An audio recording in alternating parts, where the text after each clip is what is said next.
As she's done throughout the pandemic, Dr. Bonnie Henry presented the latest COVID modeling data for our province on Friday.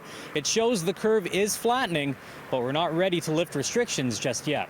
We've now flattened and slowly started to decrease. New modeling data shows people have been heeding Dr. Henry's orders against in-person social events as the daily COVID case rate declines. But there are larger problems forcing the province-wide ban on gatherings to stick around, like Canada's slow-moving immunization effort. Our strategy, was rolling out nicely, and it's been stretched out and delayed.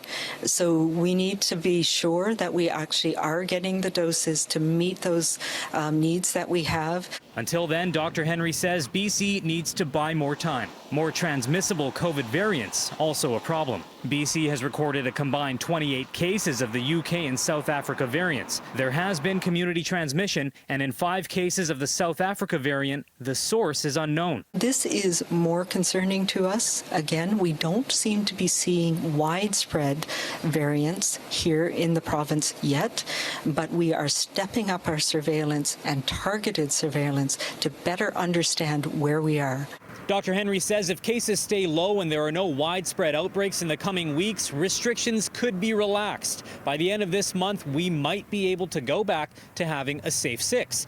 And youth sports could also return, but nothing is guaranteed. If we start to see one of these variants take off, then all bets are off, and we may need to actually increase some of the restrictions that we have in place.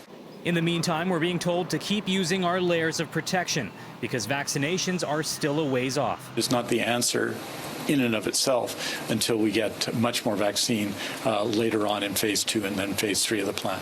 And for those planning to ski or snowboard, Dr. Henry says day trips to Whistler are okay, despite the resort having 547 COVID cases since the beginning of January. Visitors should not be staying in Whistler overnight. It's okay to go outside, to go skiing, and we know that that in itself is not a risk. It's the befores and the afters and the parties and the getting together and the social gatherings. Those have never been acceptable. In Vancouver, Travis Prasad, City News.